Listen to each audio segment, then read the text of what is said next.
نحمده ونصلي على رسوله الكريم اما بعد فاعوذ باللہ من الشیطان الرجیم بسم اللہ الرحمن الرحیم. باطل سے دبنے والے اے آسمان نہیں ہم، باطل سے دبنے والے اے آسمان نہیں ہم، 100 بار کر چکا ہے تو انتہا ہمارا. جناب صدر، محترم اساتذہ کرام اور حیرہ اسکول کے چمکتے دمکتے ستاروں، السلام علیکم ورحمۃ اللہ وبرکاتہ. آج مجھے جس موضوع پر لب کشائی کا موقع ملا ہے وہ ہے یوم دفاع پاکستان. 65 کی جب جنگ ہوئی، کفر پہ دنیا تنگ ہوئی، رحمت ہمارے سنگ ہوئی. 65 کی جب جنگ ہوئی، کفر پہ دنیا تنگ ہوئی، رحمت ہمارے سنگ ہوئی. آیا تھا دبنے دب گیا باطل، آیا تھا جھکنے جھک گیا باطل، آیا تھا مٹنے مٹ گیا باطل، قتل ہوا پھر خود وہاں باطل. جاء الحق وزهق الباطل ان الباطل كان زهوقا.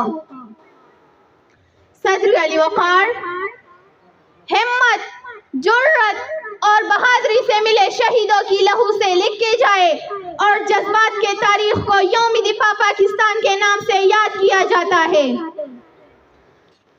عالی مرتبہ چشم فلک نے وہ دن بھی دیکھا جب میرا پڑوسی دشمن ٹینکوں اور توپوں کی فوج لے کر میرے ملک کی سرحدوں پر چڑھائی کر دوڑا. میرے ملک دشمن جنرل چودھری کا ہی خام خیال تھا کہ وہ افواج پاکستان کو حالت نیند میں دبوچ جائے گا، مگر وہ ہی نہ جانتا تھا، اس کو خبر نہ تھی کہ میری سرحدوں کے محافظ، میری ملت کے رکھوالے پچھلی راتوں کو جاگ کر رب کائنات کے حضور اپنی شہادت کی دعائیں مانگا کرتے ہیں. ہمت جرت کا لبادہ اوڑا اور چوینڈا کے مقام پر دنیا کا سب سے بڑا ٹینکوں کا قبرستان بنا ڈالا. شہادت کے متلاشی میرے شاہین اڑے اور 52 سیکنڈ میں دشمن کے 5 جنگی جہازوں کو ڈیر کر ڈالا اور بتا دیا کہ شیر کے کچار میں ہاتھ ڈالنے کا ہی انجام ہوتا ہے، اور للکارتے ہوئے بولے، ہمیں تم دکھاتے ہو نیچا جہاں سے، ہمیں تم دکھاتے ہو نیچا جہاں سے، اصل میں تمہیں راز عزت نہیں ہے. کوئی اور رخ بھی دکھا دے، کہو تو کوئی اور رخ بھی دکھا دے، اکیلی ہم میں شرافت نہیں ہے.